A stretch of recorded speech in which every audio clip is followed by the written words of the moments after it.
Ini semua sudah diguyur dengan politik gentong babi berupa dana insentif, bantuan sosial, dan lain-lain. Sehingga tiba-tiba di hari penghitungan input data, meledaklah suara seorang calon presiden 02. Sehingga secara psikologis politik, dia sudah dinyatakan menang. Padahal itu multiple kecurangan. Saya tidak bisa menerima kecurangan ini karena yang ditipu bukan saya sendiri. Jutaan masyarakat Indonesia sedang ditipu. Itu ada bukti rekamannya, Bang. Pak Presiden sebagai intelektual dader, pelaku utama kasus ini, berhentilah. Anda sedang memperlihatkan betapa buruknya Anda. Adalah orang-orang yang terlibat melahirkan monster ini.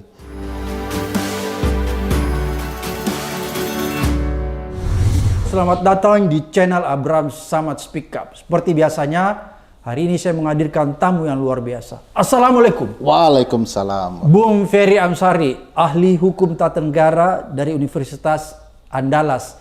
Dan juga salah satu pemeran film dokumenter Dirty Fort yang membuat se-Indonesia jadi heboh. Dan ujung-ujungnya Bang Ferry, Bang Uceng, dan Mbak Bivitri ini dilaporkan ke Bareskrim. Tapi bukan itu yang kita mau bahas. Yang kita mau bahas bahwa kecurangan, praktek kecurangan yang ada di dalam film itu, yang sudah disampaikan Bung Ferry, Bung Uceng, dan Bivitri, akhirnya pada hari ini terkonfirmasi lewat hasil Pilpres yang sudah disampaikan baik oleh KPU dan maupun quick count. Terkonfirmasi kecurangannya. Bahkan kalau menurut saya Bung Ferry, tolong diralat, ini sudah terstruktur, masif, dan sistematik. Kalau Bang Ferry lihat apa yang sebenarnya terjadi? Ya, sebagaimana diceritakan di film bahwa kecurangan ini tidak dirancang semalam. Ini sudah dilangsungkan puluhan bulan. Kalau dibaca bahkan sudah 2-3 tahun belakangan. Jadi menurut kami ya hari ini antara kami bersyukur juga sedih. Bersyukur bahwa apa yang kami sampaikan terbukti secara empirik. Bahwa ada satu putaran dengan sebaran-sebaran yang kami sampaikan. Tetapi sedih karena ini dilakukan dengan cara-cara curang, tidak fair. Yang terjadi dalam pemilu kita itu azas yang diterapkan memang ada, Bang, langsung, umum, bebas, rahasia. Tapi azas lainnya tidak dilaksanakan jujur dan adil. Gitu ya. Nah, bagi kami ya ini sudah terbukti di dalam berbagai argumentasi kami di film. Tahapan di mana saja kecurangan itu terjadi. Ini kalau pakai istilah debat, Bang, dari hulu sampai hilir terjadi kecurangan. Saya sempat bilang kepada seorang teman bahwa kami menganalisa 2 kamar kecurangan. Satu kamar pra hari H. Jadi tahapan pertama dari seleksi KPU bahkan tahapan-tahapan pemilu. Lalu kamar kedua hari H pemilu. Sekarang sudah ada tahapan ketiga rupanya, Bang, kecurangan itu. Penginputan data. Yang terakhir ya? Yang terakhir ini. Jadi kemarin pencoblosan, sekarang penginputan data. Kalau begitu, kalau kita lihat ini kan kecurangannya sudah luar biasa ya, yang Bung Ferry katakan, sehingga nggak bisa lagi ditolerir.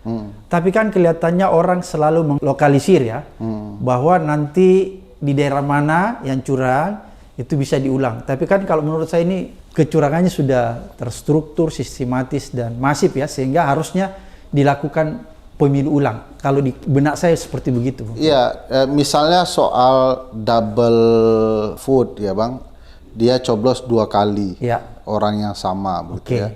Logika hukum acara sengketa kepemiluannya ini harus pemungutan suara ulang, PSU, begitu ya. Kalau dilihat apa yang disampaikan oleh Bawaslu, terdapat sekitar 2.413 TPS. Kita kalikan 300, Bang, itu sekitar 800.000 suara. Satu jenis kecurangan. Baru satu jenis? Satu jenis kecurangan. Bayangkan kalau kemudian direspon soal bagaimana pencontrengan yang salah, ya. Misalnya orang punya hak untuk mencontreng, untuk memilih, malah kemudian tidak bisa memilih. Nah, itu terjadi di beberapa daerah. Belum lagi, Bang, yang tidak nampak dalam angka-angka. Nah, ini yang masif, yang dituturkan dalam film itu.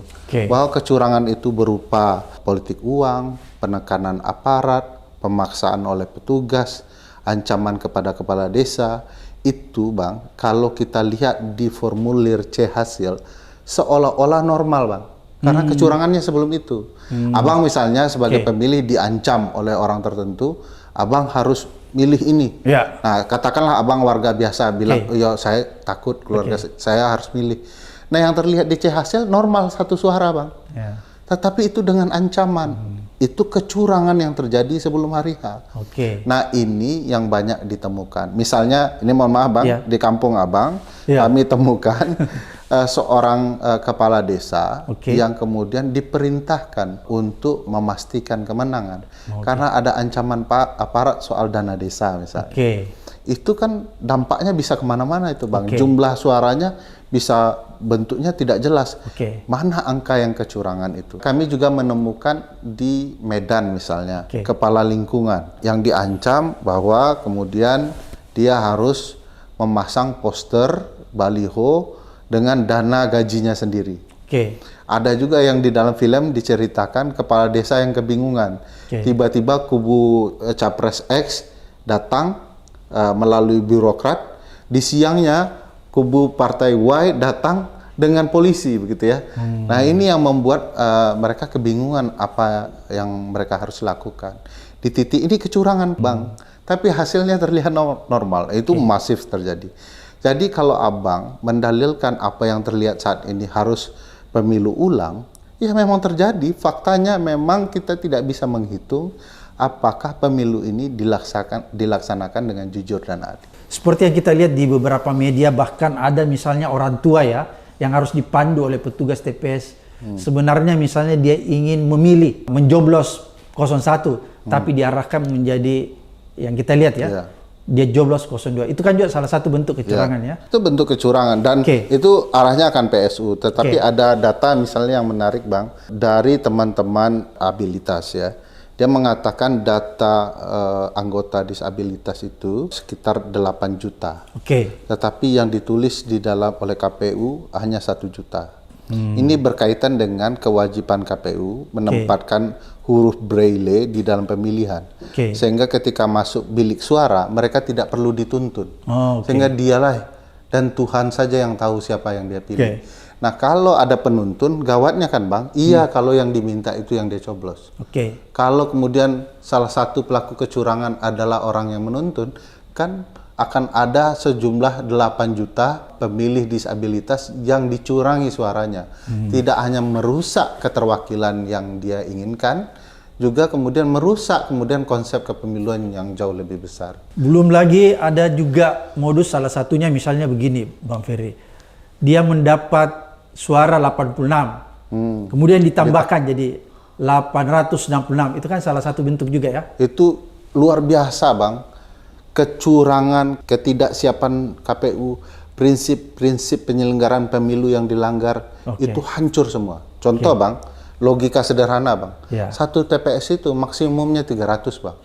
Ini ada capres yang dapat 800, 600, kan tidak masuk akal. Itu saja sudah memperlihatkan betapa curangnya. Lalu kemudian input datanya. Harusnya sistem KPU ketika diinput data 800 kepada capres tertentu, harusnya kan dibuat menolak Bang, karena tidak sesuai dengan konsep di TPS itu hanya ada 300 suara. Nah, ini kok bisa KPU menerima sistemnya yang tidak masuk akal itu? Artinya KPU membuat algoritma yang membiarkan kecurangan terjadi. Sehingga tiba-tiba di hari penghitungan input data, meledaklah suara seorang calon presiden. Sehingga, 02. Sehingga secara psikologis politik, dia sudah dinyatakan menang. Padahal itu multiple kecurangan. Jadi ini ada psikologi politik bermain untuk memenangkan seolah-olah pertarungan. Coba Bang bayangkan, kalau dia menang karena dibuat berkali lipat suara yang tidak masuk akal, lalu di kemudian hari setelah diperbaiki dinyatakan tidak cukup. Dia bisa heboh dengan sendirinya. Apalagi kalau sudah deklarasi. Apalagi sudah deklarasi. Padahal fakta-fakta kecurangan seperti ini nyata-nyata tidak masuk akal. Jadi saya mohon maaf kepada KPU Bang, dengan membiarkan terinputnya data yang tak masuk akal dalam sistem mereka, berarti KPU sengaja membiarkan data-data itu terproses oleh sistem. Padahal sistemnya gampang saja. Setiap surat suara yang lebih dari 300 ditolak. Dia harus perbaiki dulu. Itu data sistemnya Bang Hadar Nafis Gumai lebih canggih itu. Kalau difoto, lalu keluar angka yang tidak sesuai dengan apa yang difoto, dia akan terlihat merah. Jadi tidak bisa diinput. Bayangkan apa yang dilakukan oleh masyarakat sipil membuat program pendataan C-hasil jauh lebih canggih dari yang dibuat oleh KPU dengan dana miliaran itu. Jadi bagi saya aneh, jangan-jangan KPU terlibat menyengajakan ini untuk kemudian seseorang bisa dinyatakan menang. Jadi ada permainan di sistem IT ya berarti? Yes. Itu sebabnya KPU tidak pernah berani membuka sistem IT-nya untuk dilakukan upaya cek-recek semacam audit. IT forensik untuk mengaudit itu. Sampai sekarang nggak berani itu, Bang. Ya, belum lagi kita lihat kan, itu kan berubah ya, setelah ada perbaikan di sistem IT-nya, situsnya kan berubah-berubah kalau kita lihat. Ada yang tadi Anies, setelah dilakukan perbaikan baru kembali jumlah angkanya kayak di Lampung apa itu yang 3 juta ya kalau saya. Tadinya kan drop tiba-tiba. Itu salah satu bentuk kecurangan juga ya? Bagi saya ada potensi itu karena tidak siap. Sehingga itu merugikan salah satu pasangan calon. Yang menariknya begini, Bang. Tiba-tiba publik melaporkan berbagai peristiwa seperti yang Abang contohkan. Ini kok 800, ini kok kurang, gitu ya, di media sosial tertentu. Dan apa yang dilakukan KPU, melakukan perbaikan berdasarkan kritik masyarakat di medsos untuk direspon di dalam data KPU. Padahal harusnya tidak berbasis kritik publik, tapi cross-check data yang terlampir di dalam sistem KPU. Jadi seolah-olah ada perbaikan kalau publik tahu ada masalah.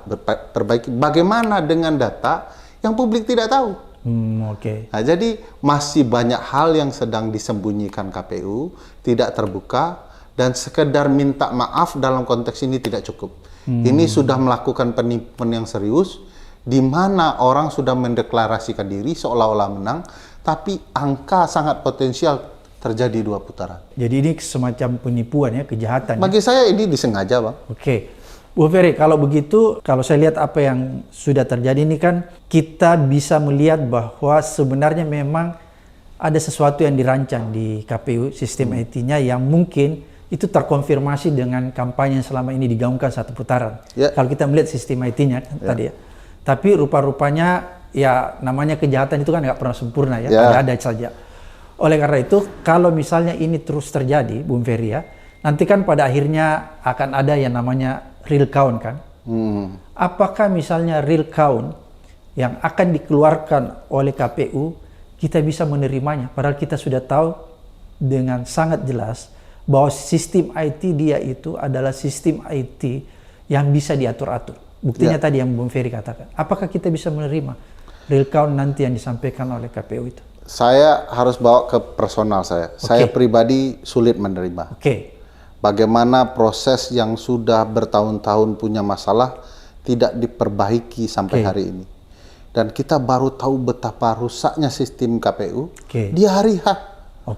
Kita merasakan bagaimana proses penginputan yang buruk, data yang kemudian tidak bisa tergambar dengan jelas, dan KPU seolah-olah ya mencoba mengikuti data quick count, bukan kebenaran apa yang terjadi di TPS.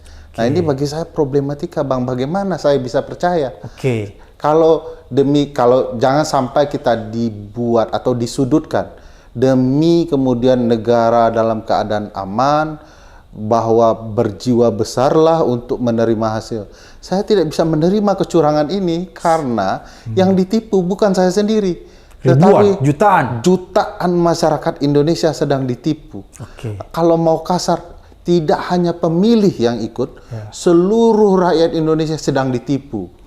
Dipertontonkan proses penyelenggaraan yang buruk, yang tidak profesional. Padahal prinsip penyelenggaraan pemilu menurut pasal 3 Undang-Undang Pemilu profesional. Bagaimana kita bisa bilang input data itu profesional? Bagaimana bisa KPU menggelar sebuah hajatan besar malah banyak orang yang tidak bisa memilih? dari awal KPU tidak pernah mengumumkan secara serius bahwa ada mekanisme tertentu agar orang tetap bisa memilih. Misal contoh Bang, saya ini kan orang merantau begitu Bang. Potensi KTP saya masih di Padang. Sama kita ini. Nah, sama kita ya, kan. Di Makassar.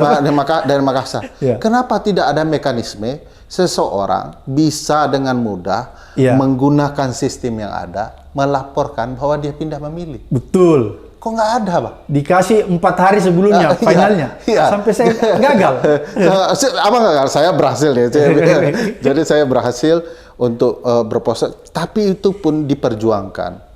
Nah, saya berpikir Bang, memang tidak ada niatan untuk membuat pemilih mudah menggunakan haknya. Yang ada adalah pemilih yang kemudian double memilih. Ada yang mengatakan ini karena kertasnya double sehingga tercoblos. Emang petugas tidak meriksa baik-baik kertas itu. Nah, ada juga berbagai peristiwa lain ya, misalnya ada coblos satu yang orang berkali-kali. Ya, di Malaysia kemarin, yang lucu, ini menarik lucunya Bang. Bawaslu menemukan kecurangan kertas tercoblos di Malaysia. Yang penguasaan surat suaranya kepada figur tertentu. Agak mirip dengan peristiwa 2019. Berkarung-karung diarahkan ke orang tertentu. Pertanyaan saya, bagaimana mungkin Bawaslu bisa menemukan kecurangan di negeri orang, sementara di negeri sendiri tidak bertemu berbagai motif kecurangan? Sampai hari ini publik yang melaporkan kecurangan, bukan Bawaslu. Bukan Bawaslu yang menemukan. Bukan yang menemukan. Jadi bagi saya aneh kalau konsentrasinya ke negara-negara yang tidak terlalu penting mengubah kemenangan. Bisa ditemukan, kok malah di negeri sendiri tidak ada ditemukan masalahnya oleh Bawaslu.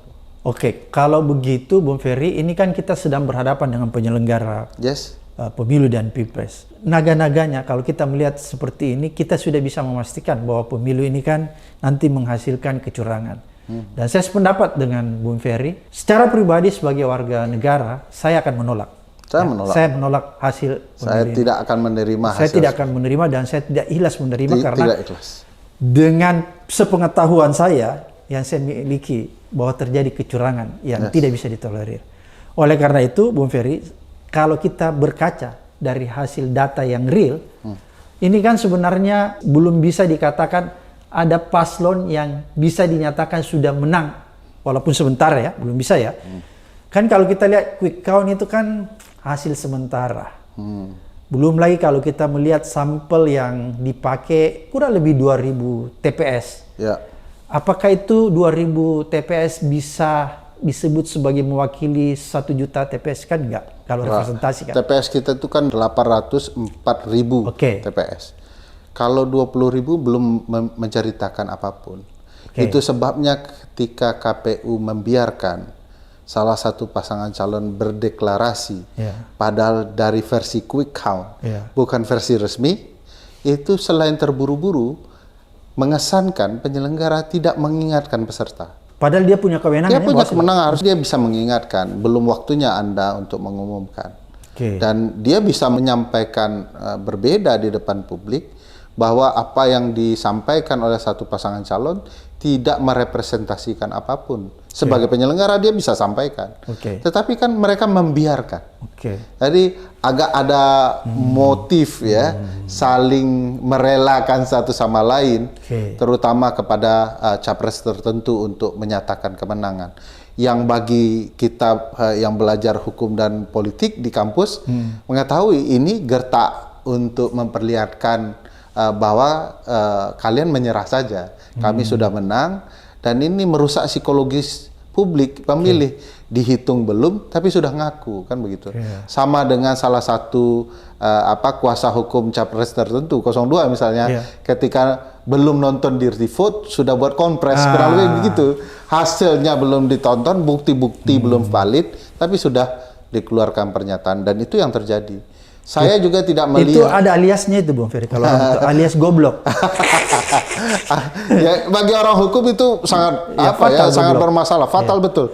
Alat bukti belum dibaca, dilihat, tapi sudah direspon. Itu kesalahan makanya fatal. ini goblok amat ini. Makanya Bang, begitu kita dengar, sekali ngomong sudah tahu banyak sekali faktor yang salah. Tiba-tiba diomongi terdapat penunjukan penjabat kepala daerah 20 juta. Tidak mungkin itu katanya. Ya memang tidak mungkin. Uang tidak ada di film yang begituan gitu kan. Jadi itu yang menurut saya permasalahan serius, menyikapi terburu-buru segala hal, termasuk juga merasakan kemenangan. Akhirnya ini mengintimidasi penyelenggara. Mereka kan bisa berkata, kami sudah mengumumkan. Bagaimana Anda kemudian mengumumkan berbeda? Jangan-jangan ini kemudian upaya yang sama dengan cerita kita di film, bahwa semua orang sudah bersepakat ini satu putaran untuk Capres 02 dan didukung oleh penyelenggara pemilu, termasuk oleh KPU. Karena rangkaiannya simetris itu, Bang. Saling mendukung gitu ya. Jangan-jangan mereka sengaja memperlihatkan ini di hadapan kita. Jadi fakta bahwa mereka membiarkan. Saya ingat betul, Bang, yang mungkin tidak masuk di dalam film. Kita menemukan bukti kecurangan di verifikasi faktual.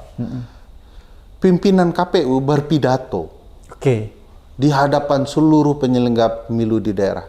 Kalian ikuti saja kami. Maksud mereka kecurangan verifikasi faktual pendaftaran partai peserta pemilu. Sebab Bawaslu dan DKPP sudah bersama kami. Itu ada bukti rekamannya, Bang. Jadi kecurangan berjamaah seluruh penyelenggara pemilu, KPU, Bawaslu, DKPP. Jadi abang jangan heran, Bang, kalau KPU berkali-kali melakukan pelanggaran, diberi sanksi berkali-kali, sanksi peringatan berat keras terakhirnya berkali-kali, tapi nggak berhenti-berhenti. Jadi aneh sekali, Bang. Itu sebabnya kami bilang ini rangkaian yang tidak putus dengan berbagai peristiwa kecurangan yang kita sudah buktikan dulu-dulu. Jadi ini tidak berdiri sendiri kecurangan ini, Bang. Untuk menyukseskan satu putaran dan calon 02 yang kebetulan di dalamnya ada anak presiden. Berarti kalau Bung Ferry mau mengatakan kalau data real sebenarnya yang terjadi di lapangan itu memperlihatkan bahwa 02 belum menang, kan? Kalau dilihat dari data berlipat-lipatnya ya, dari jangan pakai TPS, datanya KPU nih, Kak. Saya tidak melihat ke arah itu. Misalnya pengaduan dari berbagai pihak ya di daerah bahwa selalu kampanye 1 dan 3 itu marak sekali. Sementara 2 lebih banyak tidak turunnya karena kecapean atau sepinya lapangan. Jadi sebabnya saya percaya ini semua sudah diguyur dengan politik gentong babi berupa dana insentif, bantuan sosial dan lain-lain itu untuk kemudian merusak mindset orang. Ini bentuk kecurangan, Bang. Jadi uang negara dipakai untuk menguntungkan pasangan calon tertentu. Ini juga kecurangan yang menurut saya masif terjadi.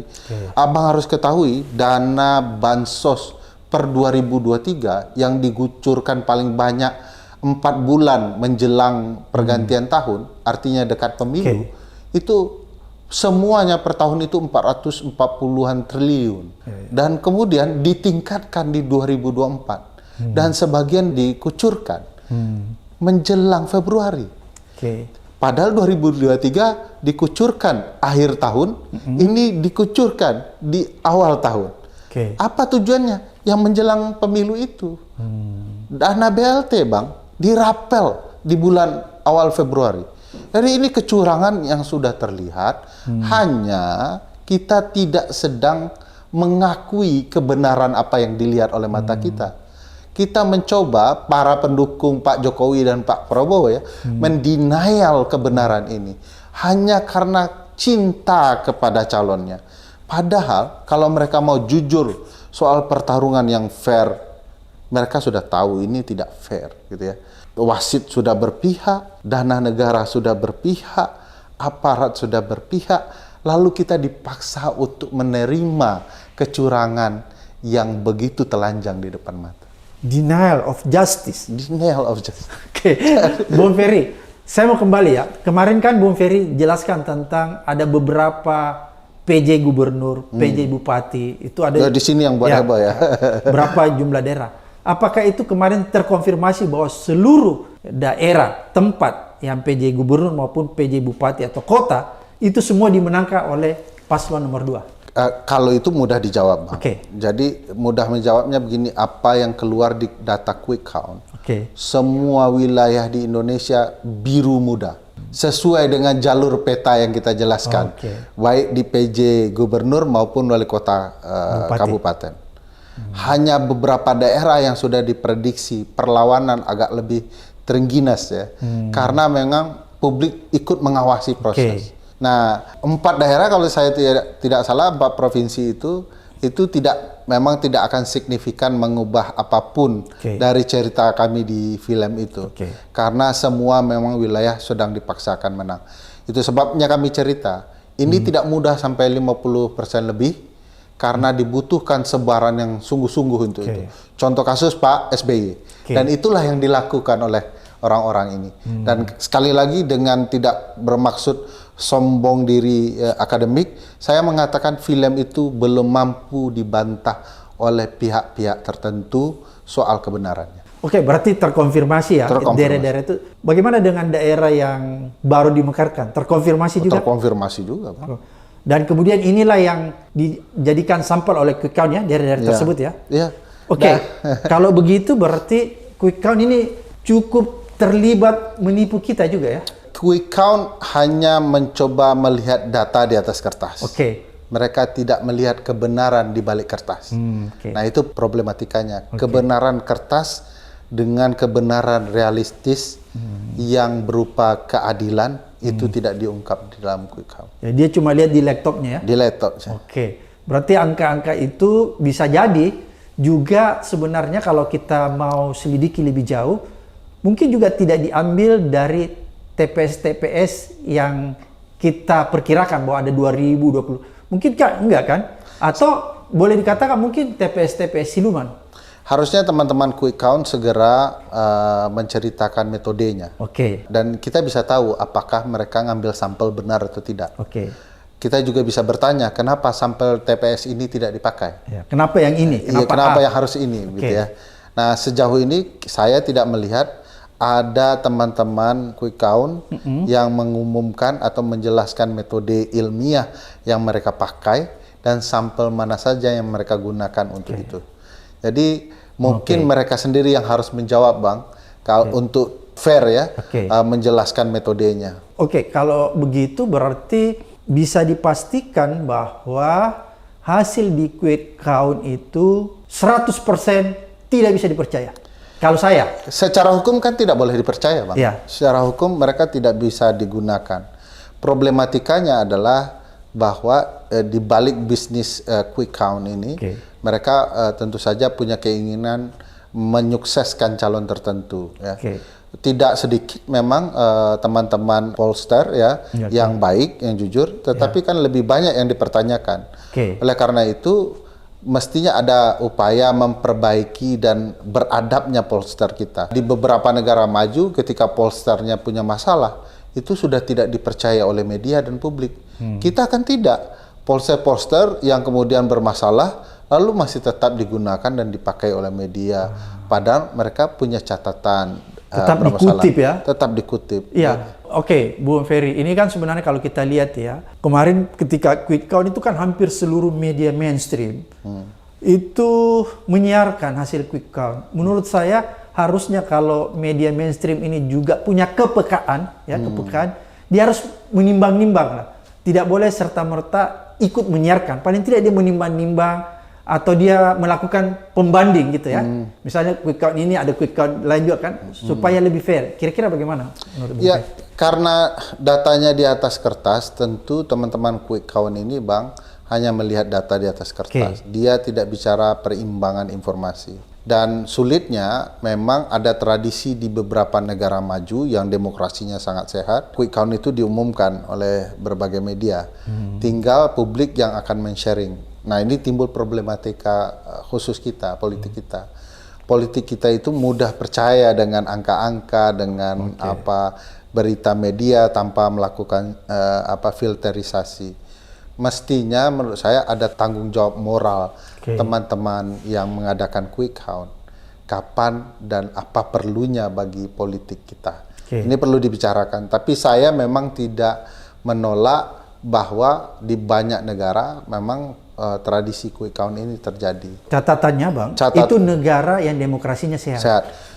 Masalahnya KPU kita ini banyak masalah. Dan kalau proses di TPS-nya rusak, yang rusak itu diumumkan seolah-olah benar, kan tanggung jawab intelektualnya nggak ada di sini. Oh, jadi bisa saja juga quick count ini mengambil dari tempat yang sudah bermasalah. Ya. Misalnya kalau terjadi kecurangan, misalnya pengerahan massa, politik uang, lalu yang diumumkan hasil yang di atas kertas, jadi kan seolah-olah mereka mengabaikan nilai moral. Yang penting angka saja yang keluar, nanti silahkan kalau ada kecurangan temukan sendiri. Bagi saya harus ada tanggung jawab juga dalam etika berpolitik. Jangan sampai teman-teman yang pintar-pintar itu ikut merusak sistem yang ada. Ini himbauan buat teman-teman kita yang pintar, jangan merusak ya. Jadi Bu Ferry ini kan menarik kalau kita lihat ya. Sistem semua sudah dikuasai. Sehingga kecurangan itu bisa dilakukan secara masif. Kan gitu ya? Kalau sistem tidak kuasai, pasti kecurangan nggak bisa masif. Karena sistem semua sudah dikuasai, sudah bisa dikendalikan, masihkah kita bisa berharap bahwa kita memakai sistem ini untuk mengkoreksi hasil pemilu ini? Katakanlah sistem yang saya maksud misalnya MK, kan nggak bisa. Susah, berat bagi kita ya. Secara konstitusi hanya ruang MK untuk mengoreksi ini, sementara MK-nya sendiri butuh dikoreksi dengan hakim-hakimnya yang bermasalah. Nah, bagaimana mungkin kita dituntut percaya penyelesaian masalah itu di MK?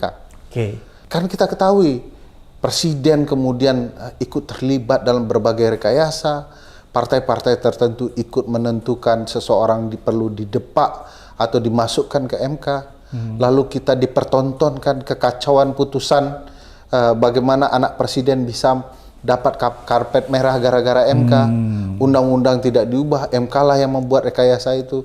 Kami menceritakan dalam film betapa luar biasanya kejahatan demokrasi kepemiluan dilangsungkan MK dalam kasus anak Pak Presiden. Sampai hari ini bahkan MK sendiri tidak punya keberanian membantah argumentasi kami. Sebab Bang, argumentasi itu muncul dari putusan-putusan MK.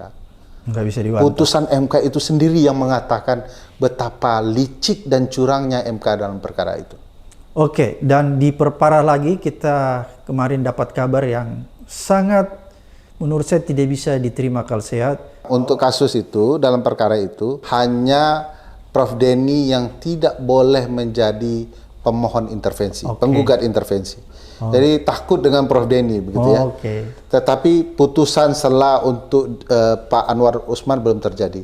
Jadi Pak Anwar Usman masih hakim yang tidak boleh menjadi hakim dalam perkara pemilu ke depan. Yang menurut saya rumit Bang. Karena yang terjadi 4-4 nih Bang tanpa Pak Anwar Usman. 4, kalau kita bicarakan putusan terdahulu penolak Gibran, jika mereka konsisten dengan putusannya terdahulu, mereka harus anggap Gibran tidak sah dan masuk dalam cara-cara yang tidak sah. 4 sudah pasti menggagalkan hasil, mestinya. Tinggal 4 lagi Bang. Kalau mereka konsisten mendukung Gibran, maka akan bertemu 4 sama 4. Tidak ada keputusan. Itu sebabnya petun harus memaksakan satu orang ini masuk karena perlu orang kelima. Bayangkan itu Bang. Jadi itu yang berbahaya di Tun. Berbahaya Tun itu. Walaupun belum diputuskan tapi sudah bisa Tapi bisa dicium aromanya akan ke sana. Kalau begitu Bung Ferry, kalau misalnya semua sistem yang tersedia buat kita untuk melakukan koreksi tidak bisa lagi digunakan karena sistem-sistem ini dikuasai oleh rejim, oleh kekuasaan, apa yang harus kita lakukan? Apa yang rakyat harus lakukan? Haruskah revolusi rakyat melawan kecurangan pemilu? Saya pikir revolusi damainya menarik kalau digaungkan. Karena begini Bang, sesak dada kita kalau bicara betapa kacaunya dan ada rasa ingin chaos di tengah masyarakat. Tapi yang membuat sesak adalah apapun upaya memperbaiki sistem, kalau itu jatuh korban bagi masyarakat kecil, kita yang rugi Bang. Rakyat kita belum tentu memenangkan kebenaran, tapi mereka bersimbah darah, luka-luka atau dipenjara gara-gara itu. Yang saya ingin sadarkan terlebih dahulu sebelum cerita lanjutannya, bahwa pelaku curang berhentilah. Oh, dihimbau secara moral ini? Ya, Pak Presiden sebagai intelektual dader, pelaku utama kasus ini, berhentilah. Anda sedang memperlihatkan betapa buruknya Anda. Dan harus kita akui, rakyat Indonesia termasuk saya, entah siapa lagi, adalah orang-orang yang terlibat melahirkan monster ini. Yang kata Bang Zainal Arifin Mokhtar, langsung atau tidak langsung kita terlibat melahirkan orang yang bernama Jokowi. Dengan misalnya tidak mengatakan bahwa dia harusnya tidak bisa menjadi presiden. Waktu itu mungkin banyak di antara kita diam, gitu ya. Mungkin kita tidak bicara mengabaikan bahwa dia yang mematikan KPK, lalu kita tidak menolaknya. Kita membiarkan. Kita membiarkan. Kita langsung atau tidak langsung melahir. Jadi Pak Jokowi, berhentilah Anda. Kedua, anaknya kalau memang punya kesadaran dengan Pak Prabowo bahwa Anda menang dengan cara-cara yang tidak sah, dan itu terlihat dari apa yang terjadi di lapangan. Berhentilah. Sebelum timbul kesadaran publik, mereka akan bersatu padu menegakkan kebenaran. Apa yang mereka yakini bahwa ini telah merugikan mereka. Publik harus tahu, dana bansos yang besar-besaran itu diturunkan di pemilu, suatu saat akan mengorbankan korban-korban ekonomi yang timpang, keburukan dalam menjalankan bernegara, karena uang sudah dipakai semua, Pak. Satu saat kita akan menderita oleh karena itu. Nah, sebelum kesadaran ini timbul dan akhirnya membuat keributan yang mungkin tidak sehat, maka berhentilah orang-orang ini untuk mengorbankan orang lain, termasuk demokrasi kita. Sampai di sini saya mau mengatakan, berhenti kita dulu di tahapan ini. Kecuali mereka akan memaksakan berbagai hal, kita harus tuntut bahwa pelaku politik kita tidak boleh berdiam diri. Jangan jadikan masyarakat jadi aktor yang nanti akan berkorban untuk kepentingan politik mereka. Mereka harus maju ke depan sebagai oposisi untuk terus bicara soal kecurangan ini.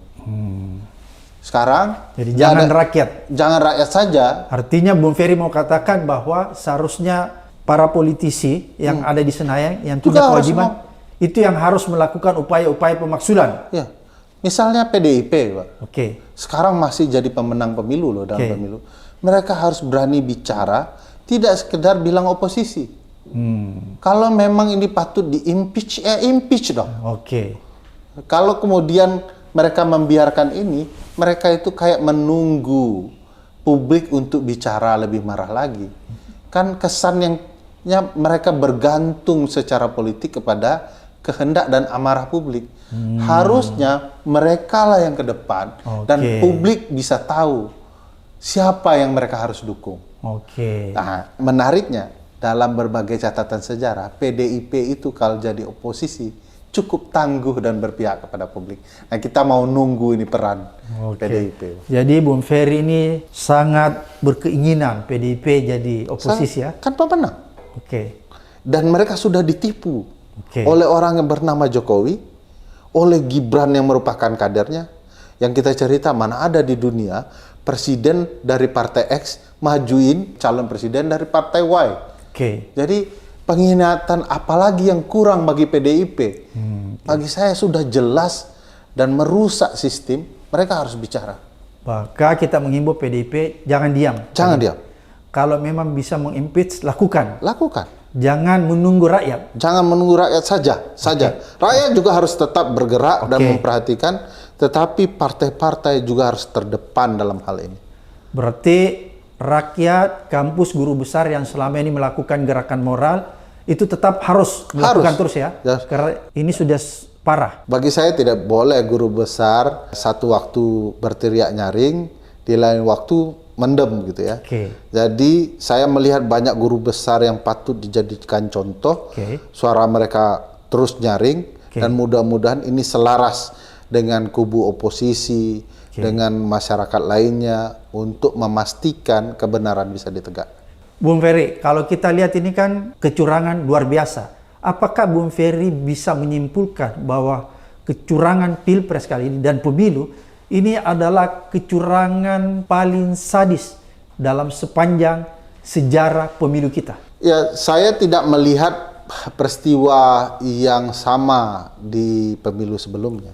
Kalau ini kan paket komplit, menyederhanakan penjelasan paket komplit itu, di dalam khasanah kecurangan ini Bang, ada ayah, ada paman, ada ibu, ada anak, ada adik, ada adik ipar, komplit semua untuk menjelaskan hampir di seluruh lini penyelenggara, aparat, peserta, keamanan, semua terlibat. Cukup dengan menggambarkan bagaimana dominasi keluarga ini dalam sistem hukum kita yang rusak di alam demokrasi kita. Keluarga siapa itu? Keluarga Pak Jokowi. Ada Pak Jokowinya, ada menterinya, ada anaknya, ada ibunya, ada adik iparnya, ada adiknya sendiri. Lengkap, Bang. Kalau begitu, kalau Bung Ferry lihat memang kecurangan pemilu kali ini adalah yang paling buruk dalam sejarah pemilu. Penjelasan begitu terlibatnya secara masif keluarganya itu sudah menjelaskan betapa buruknya pemilu kita. Bahwa demokrasi kita seolah menjadi milik keluarga tertentu. Kalau mau diceritakan betapa buruknya, tidak pernah terjadi kecurangan. Lebih buruk daripada Orde Baru ya? Dibandingkan Orde Baru. Orde Baru masih milih teknokrat, Bang, dalam banyak hal. Kalau ini lebih banyak memilih para penjilatnya. Saya mau menjelaskan, kecurangan di 2019 terjadi di titik-titik tertentu tanpa komando nasional. Hari ini, penyelenggara pemilu mengomandoi kecurangan untuk terjadi di seluruh wilayah nasional. Berbagai cerita di film itu, Dirty Vote, dijelaskan ada satu partai untuk bisa jadi peserta pemilu dikoordinir oleh KPU RI untuk melakukan kecurangan oleh bawahannya di bawah di 34 provinsi. Supaya bisa diloloskan? Diloloskan. Bayangkan kalau itu juga dilakukan di dalam hari pencoblosan. Untuk partai-partai tertentu. Untuk capres-capres tertentu. Jadi, tidak pernah terjadi kecurangan terorganisir. Dilakukan dari pusat hingga ke kota-kota, kabupaten, kecuali tahun ini. Tidak pernah terjadi kecurangan proses penyelenggaraan pemilu dalam konteks ini yang mau saya sebut dalam kampanye yang melibatkan presiden, satuan pemerintah tertinggi, hingga satuan pemerintah terendah yang namanya kepala desa. Semuanya, ada menteri di sana, ada penjabat gubernur di sana, ada bupati wali kota di sana, hingga aparatur desa. Kalau begitu kita berandai pemilu nanti atau pilpres nanti yang dihasilkan dari praktek kecurangan akan menghasilkan pemimpin yang tidak kredibel. Apa konsekuensinya? Konsekuensinya negara, Bang. Kita sistem presidensial, presiden kita itu kepala negara, kepala pemerintahan. Dalam adab konstitusional pemerintahan presidensial, presiden itu adalah raja yang dibatasi konstitusi. Kalau batasannya sudah ditabrak, ini orang akan berlaku bak raja. Bayangkan rusak konstitusi kita, rusak peradaban ketatanegaraan kita, rusak proses penyelenggaraan pemerintah, yang akan menderita adalah rakyat Indonesia seluruhnya. Bayangkan, kalau semua kerusakan proses penyelenggaraan pemerintah hanya bisa diselesaikan dengan bujuk rayu, makan gratis dan susu gratis. Yang menderita masyarakat kita juga. Karena makan gratis dan susu gratis tidak akan pernah menyelesaikan masalah kemiskinan, problematika ekonomi kita, maupun problematika bertata negara. Jadi saya tidak terbayang kalau ini besok terjadi dan dibiarkan dari saat ini. Berarti saya bisa menyimpulkan sedikit bahwa kalau misalnya pemimpin yang terpilih dari hasil pemilu yang curang, maka bisa dipastikan pemimpin itu adalah pemimpin yang tidak bermoral dalam menjalankan pemerintahnya. Saya yakin tesisnya begitu, Bang. Mudah-mudahan kalau memang yang buruk, yang curang dalam pemilu ini dapat hidayah di tengah jalan, apa yang kita duga tidak terjadi. Tetapi tesis ini biasanya tidak terbantahkan. Apa yang dihasilkan dari proses yang korup akan menghasilkan pemerintahan yang korup. Kan teorinya sederhana Bang, garbage in, garbage out. Yang masuk sampah, keluarnya juga sampah. Jadi apa yang dilakukan dengan cara curang, maka proses yang keluarnya juga akan curang. Kalau begitu kita tidak bisa lagi berharap ya Bang Ferry ya, kalau ya seperti yang digambarkan, sehingga menurut saya satu-satunya jalan, saya secara pribadi seperti Bung Ferry, bahwa kita harus menolak. Ya, saya tidak akan pernah bisa menerima ini dan tidak akan mau dipaksa untuk menerima ini. Hasil pemilu ini ya? Yes. Karena Bung Ferry melihat bahwa hasil pemilu ini yang sudah diumumkan sedikit-sedikit, ditak-katik ya, di sana ada kecurangan yang masif, sehingga kita harus menolaknya karena tidak bisa diterima akal sehat. Maka Bung Ferry mau mengatakan bahwa klaim kemenangan sekarang yang dilakukan paslon nomor 2 ya, adalah klaim yang curang.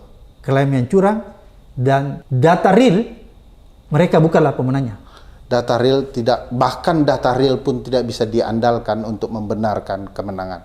Karena peristiwanya dilakukan curang, sehingga data real yang terpapang itu juga pasti curang. Tapi bisakah Bung Ferry melihat di data real itu, kalau ini kan klaim dia nggak bisa ya, apakah yang sebenarnya terjadi misalnya 1 atau 3? Nggak bisa, belum terbaca juga. Saya tidak bisa membaca ke arah saya. Tapi yang saya mau katakan, perjuangan saat ini kalau ingin pertarungan itu masih di jalur konstitusional, bagaimana diperjuangkan terjadi 2 putaran. Apakah 1 kah atau 3 kah, bersatu membuktikan bahwa mereka dirugikan. Kan kubu 3 yang menarik misalnya Bang, tidak lumrah terjadi ya. Suara presiden itu tidak seayun dengan suara partai. Ini keajaiban-keajaiban baru dengan kecurangan-kecurangan baru ini. Bagi saya ini harus dibuktikan, tidak pernah dalam proses pemilihan presidensial seorang calon presiden tidak sama jumlahnya atau lebih daripada partai. Nah, wajar ini Bang. Yang tidak wajaran ini menurut saya tidak sehat, karena ada sesuatu yang tidak sehat, sesuatu yang kita sebut sebagai kecurangan. Kesimpulannya Bung Ferry bahwa klaim yang dilakukan paslon nomor 2 itu adalah klaim yang tidak tepat. Karena data di lapangan, data real tidak menunjukkan bahwa paslon nomor 2 keluar sebagai pemenang. Ya, saya sepakat itu. Itu ya kesimpulannya. Terima kasih Bung Ferry. Apa yang disampaikan ini membuka mata kita lebar-lebar. Akhirnya melihat bahwa ternyata klaim atau quick count yang sudah dirilis sedemikian rupa, sedemikian luas, yang menyatakan bahwa paslon nomor 2 keluar sebagai pemenang adalah data yang tidak benar dan tidak dapat dipertanggungjawabkan. Sampai ketemu di episode berikutnya di Abraham Samad Speak Up.